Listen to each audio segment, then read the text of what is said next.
I'm ChosenArchitect, and this is All the Mods 9, and today we get evil with Evilcraft. Hopefully you guys are ready. Back into some more All the Mods 9, but today we're going to be getting a little bit evil as we venture into the Evilcraft mod. That's right, we're gonna get our hands a little bit bloody. Welcome to Dr. Evil's place. Yes, this is where we are going to be doing our blood crafting, but not actually blood magic. It maybe is a little bit blood magic, but we are going to be venturing into the Evilcraft mod, and I should be able to fit most of the machinery in this tiny little place. However, there are a lot of mechanics in this mod. There is a lot to go over, and I'm fairly new to this, so I haven't played with this mod in years, and I am kind of looking forward to getting into it. Now, first things first, let's start off with these blood stains. This is actually kind of important. Fish were falling when I first built this area, and they made these piles of blood, but mobs just falling in general can make piles of blood. They're actually down here in this particular farm, right? So if they die when they hit the ground, they will leave this stain, and it contains a little bit of fluid in it. This is going to be the starting point of this mod called Evilcraft. I keep wanting to call it Bloodcraft, but it's not. It's Evilcraft. And things are about to get a little bit interesting. Because to get started with this mod, well, we actually need to collect some of that stuff. Now, you are going to find some ores that are strung out underground that are dark gems. And dark gems are sort of the getting started point of this mod, and you'll use these throughout to make certain items. And right now we have a few of them. We have 42, it looks like. But there should be more. We should be able to easily farm some of these, whether that's with a builder or what have you. But one of the first things we need to make is a blood extractor, and this is actually going to use this along with some spikes. Spikes are also going to be very important. We're going to be making quite a few of these. Now, this blood extractor should allow me to actually pick up the blood from these stains by shift right-clicking on them. And we've picked them up. So this right here, it doesn't seem like it has a lot, right? But we actually have other ways of collecting blood early game. Now, another way we can increase the amount of blood we're collecting in this is by making some spiky claws. And then we just need to kill mobs with it. And when we do this, we'll notice that our blood is going to start going up inside of our container by doing so.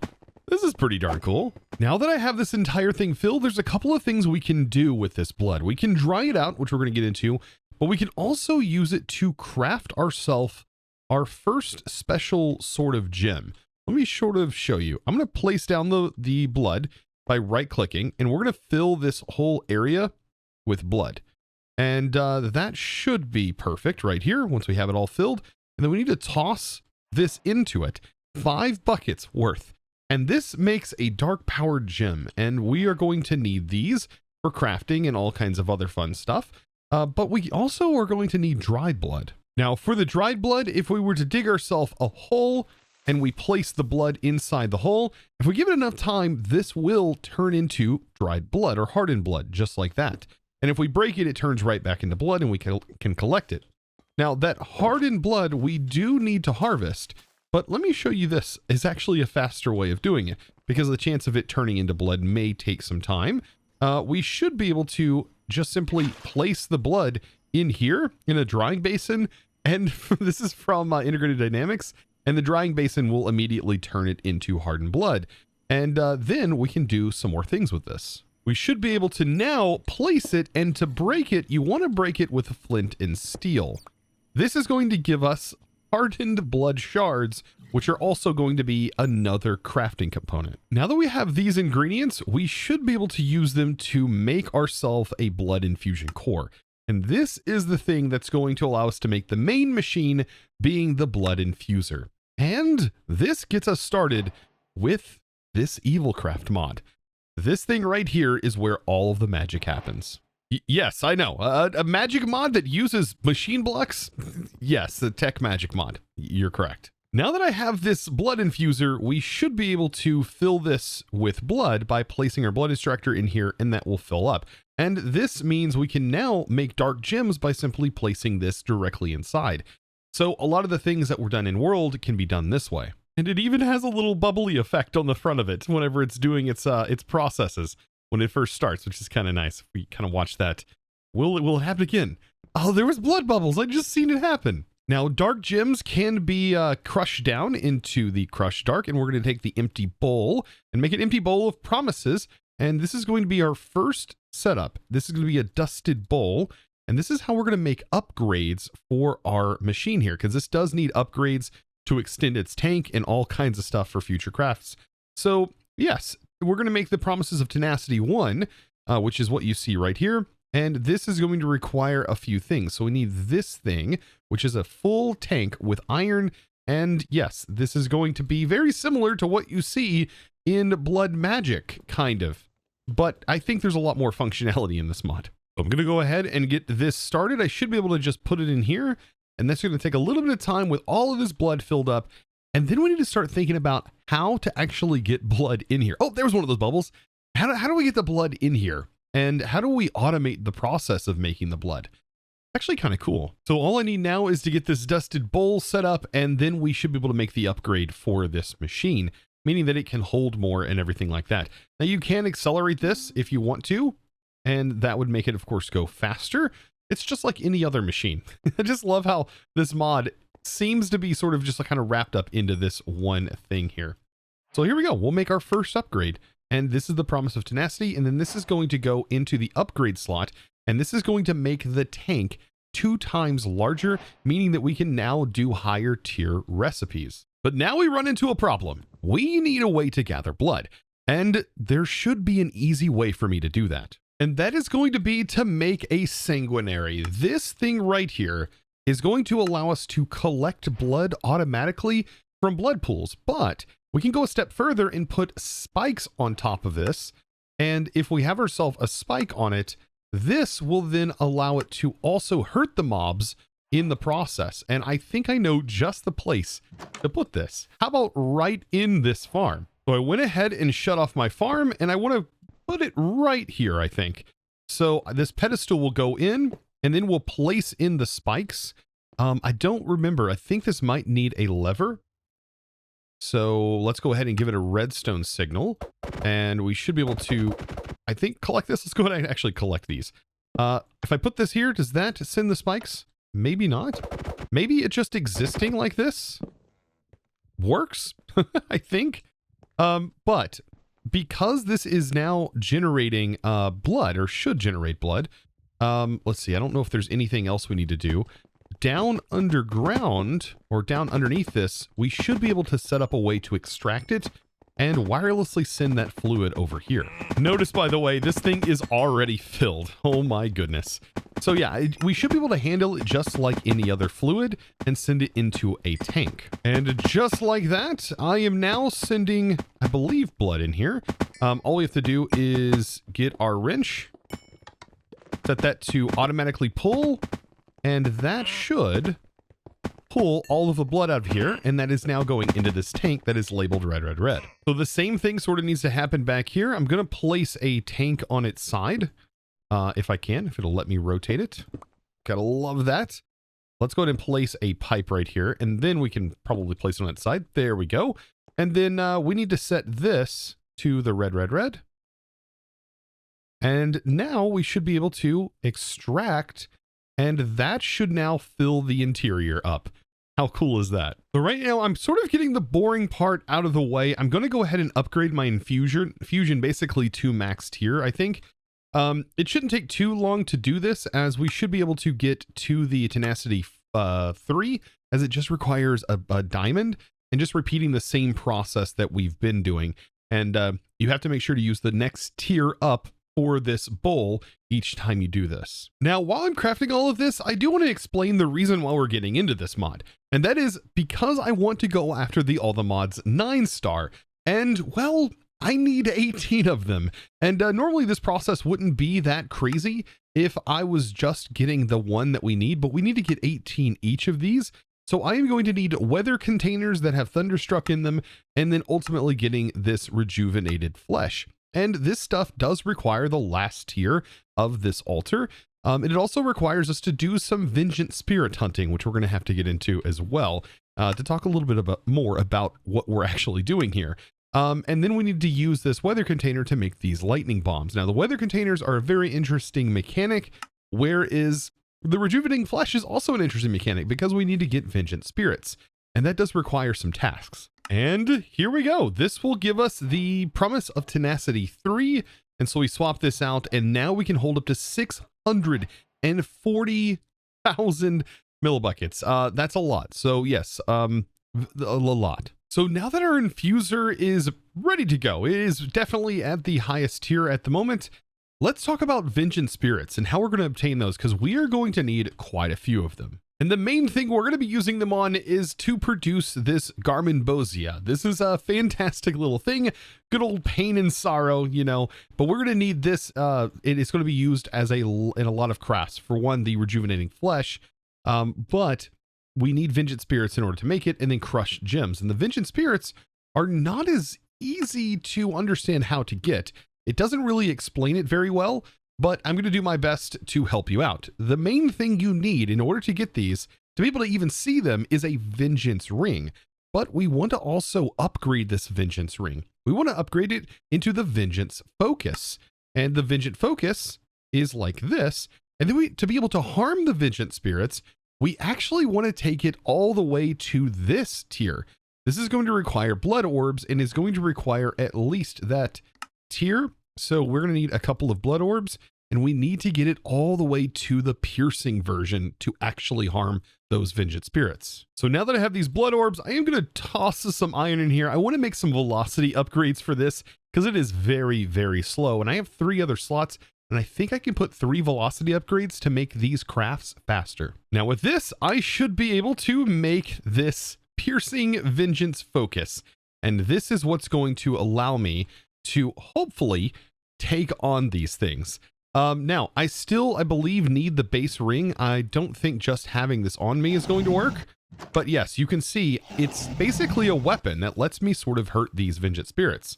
So to be able to see them, I do need at least the base ring. So now we get to go test this out. Now, we do need to toggle this on. And when we do, we're going to get some effects here. We're going to get jump boost 3. We're going to get invisibility, haste, all kinds of goodies. But occasionally we will take a little bit of damage, something to kind of note. Now we need to go to the pyramid. I think this is going to be one of the best places to do this. Oh, I have tons of loot everywhere. But whenever we take out a mob, you notice that will show up right there. And this will allow us to harm it and eventually kill it. And there we go. And this is how we get vengeance essence. Oh boy, and we're going to need a bit of it. But this is a great place to farm these. Yeah, this gets kind of ridiculous when you have multiple vengeance spirits that you're trying to take on at once. Oh goodness. Oh yeah, and did I mention that it gives you invisibility? Or maybe that's just the mobs that give me that in that dimension. Either way, I now have quite a bit. So I now have 20 of these. That's more than enough, I think. But we are going to need more of the dark gems, and I might have some of those lingering in a chest somewhere. Now, believe it or not, we can actually produce some of these items, like from Evilcraft, with our bees that we have. And I think this is going to be a great thing to set up.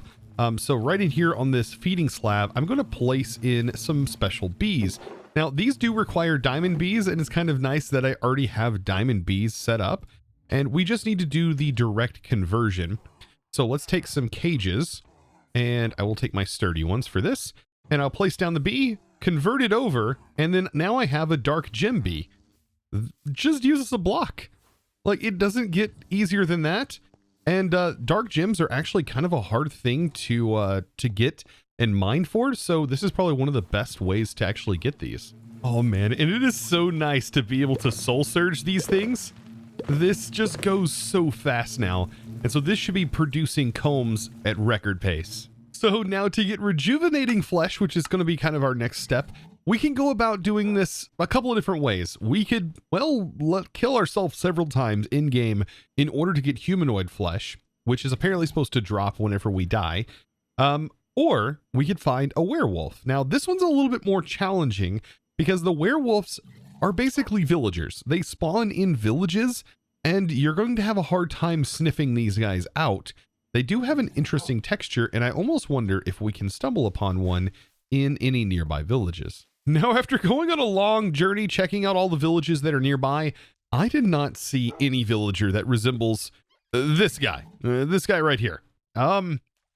Yeah, he's kind of got like this drop-down unibrow and has some red eyes. Pretty interesting looking villager, but I didn't see one, so I think I might have to, well, off myself. Well, that's going to be kind of the thing I have to do, I guess. So that means I need to strip down all of my gear and put it in a container and get ready to do the unthinkable. Now, I also need to shut these off. Thankfully, they are toggleable, so I just need to right-click them, and that'll actually shut them off, which is kind of interesting. And now I should be able to take damage, technically. I need to take my ring off. I think I have almost all of my baubles off. There's that. And then I just have my current health.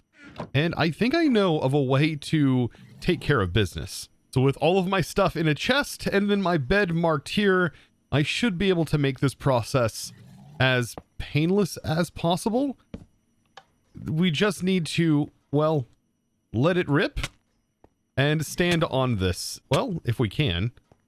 I need to stand near it and just let it happen. I wonder if my health, after everything's gone, like after our first death. Okay, there it goes. Do we actually get this from the drop? Like, that's something I'm actually very curious about. It says we're supposed to get the flesh from a drop, but we didn't. And I'm kind of curious, does this have to be like as a player kill? Does a player have to attack me? Because right now I am noticing I am not getting any sort of flesh as a reward. Uh-oh. Oh, I found a way. I found a way.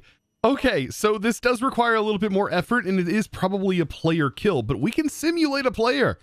So to do this, I have a modular router that has energy upgrades in it, and I have an activator module. And then I'm feeding that some power because this with an activator module does need power. This needs to be set to attack nearby entities, and then make sure it's set to the correct direction. And I now have this in here, and it does allow me to essentially walk in here and get attacked by one of my own swords, thus generating the infinite amount of this. And I think we have to do this like 18 times. Now I want to test this with the Morgan because I bet it'll be a lot faster with the Morgan sword. So I put the Morgan in here, and let's go ahead and let this rip. I did pick up my mobs because the Morgan has an AoE effect. So it's one shot. That is so much quicker. Oh boy. And it gives me my head. By the way, it doesn't always happen, apparently. Oh, that's interesting. There it goes. It doesn't always give us the flesh. And it may be that the Morgan sword actually won't give us flesh. Maybe we do have to go back to this. I was having more luck with that sword and not the Morgan. Very interesting. Now this one 100% would not be a viable option in a hardcore run. You would definitely have to find that darn villager and then let it convert into a wolf and then possibly put it into a spawner. Also note, this is not 100% every time. I don't know what the conditions need to be in order for you to get this, but I have just been getting them randomly. So each time this happens, I've developed this little bitty area here, just letting it run. I've tested a bunch of different things, and this seems to give them to me, but not very often. So that took a lot longer than I thought it was going to take, but this is 19 of these, which is the exact amount that we need in order to craft 2 of the 2 blocks of Altamont stars. So yeah, getting 19 of these is quite a lot, and it took me quite a few deaths. I don't know if I can find that in my statistics, how many deaths I had. So yeah, number of deaths right here, 104.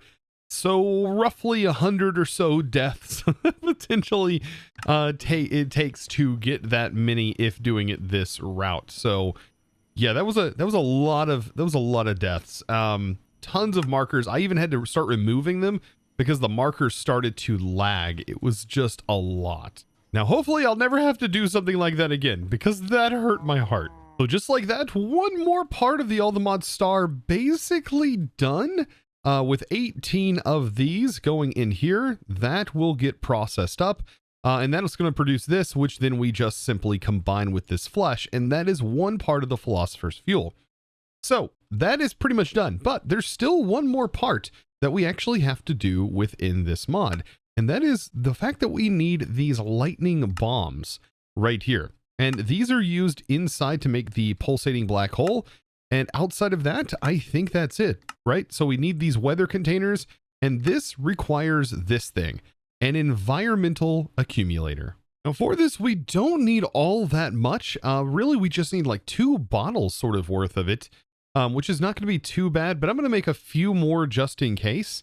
So like 8 of them. And what we need to do is we need to collect sunshine, which this is kind of easy with the way the crafting recipes are set up. We just collect the sunshine, my only sunshine, then add some buckets to that to make it the weather container here. But I believe you can actually make the thunderstruck. You can make this if it is like thundering, have a thunderstorm outside. This will actually work too. And if you wanted to do it that way and go directly, you can make it thunderstorm with a ritual from Ars Nouveau. So don't forget that you could do that. But I kind of like the idea that we can just use sunny weather to actually work our way up with a crafting recipe to the thunderstruck. Now this structure right here is the place that we actually need to do this. And then if you want to locate this on the structure compass, it is going to be the Evilcraft Dark Temple. So you can search that on your structure compass, which will make it a little bit easier. But we should be able to pop on here, and with it being sunny, activate our weather container in some way. This doesn't have an interface. So I'm not quite sure how we actually interact. Oh, we toss it on there. Okay, that's kind of cool. And that should be charged up, and there we go. This is my only sunshine. Oh, and it changes the weather. It's now like rainy out from us doing that. Okay, so does that mean I can toggle this? Oh, wait, it's still building up charge right now. So with it raining, I guess, technically it's snowing, but with it raining, we can charge this one with a rain version. And this, I guess, is a way of inside of Evilcraft changing the weather. I mean, this is pretty cool. It does look like it's done. So then I toss this one on here, and I'm assuming this one's going to be rain related. Yes, so it is rain related. When the rain begins to fall and the weather changes. Oh man, and now I have songs stuck in my head. Now, technically, to complete the ATM Star, we are basically ready to go. We only need 2 of them, I believe. And that's because we can take, for example, this one, and we should be able to upgrade it to the Thunderstruck. And then this one needs some buckets, technically, because it doesn't work this way. We need water buckets. If we actually have the items for it, we can actually craft it. So this takes us to the next tier, and then finally we get to this one. And then we just surround it by ender pearls, and we get these lightning grenades. And then these right here are what we can use to combine with TNT in order to produce the 19 that we need. Okay, so we're going to need 3 because this only produced 16. We do need 19 in total. Oh man, and I just got to see this animation again. It's just, that's kind of cool. I've never done this before. This is definitely new for me, but oh, that actually hurt us standing on that. This is kind of neat. I really like this. And then with that, this should be everything we need now with all 18 of these lightning bombs ready to go. I honestly want to see what these look like. What does a lightning bomb do? And should I set it off in my base? Probably not, but if we've gone ahead and crafted this thing, might as well use it. Let's go over here to the mine and let's set it off over here. Yeah, I think that's probably good, right? What is this? What's this do? Oh boy. I'm gonna step back. Oh. Well, that didn't do much, did it? unless I'm missing something. Has the effect just not have? Okay, maybe it only works in thunderstorms. It might possibly allow you to create a thunderstorm. I don't know, but it might have to be raining in order for that to happen. Either way, we now have everything needed in order to complete this sort of part of the ATM Star. Oh man, we have our flesh, and that is the thing right here. Now, interestingly enough, this is sort of a infinite food source if we were to actually be using it for that sake. You would store blood in here and then you would nom on it, and well, that'd be your food source. But for me, we're just using it for the all the mod star progression. And just like that, I told you that just about everything from this mod would be contained inside this one block. Now, there's a lot more to this mod. Believe me, there's a way that you can create like mob farms that utilize those vengeance spirits that are captured inside boxes. And there's also some chests and some other things and some other useful rings and things like that that would be kind of more helpful early game, even ways to repair your tools, infinite water, all kinds of infinite stuff. So definitely worth kind of diving in a little bit more. But in my case, I wanted it just for the all the mod star. So guys, if you did enjoy, be sure to click that subscribe button if you haven't already, and also give this video a huge thumbs up.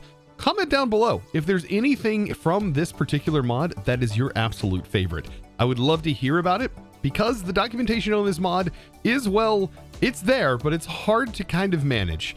So I would love to hear from you guys down in the comment section. And well, it's now time to thank the amazing supporter of today's episode. And that huge thanks is going to go out to Bumbish. Thank you so much for your amazing support, by the way, over on the Discord and becoming a Discord premium member and supporting in one of the best ways possible. Oh boy, I can't wait to see you guys in the next episode. And you know how it goes. As always, thanks for watching. Bye.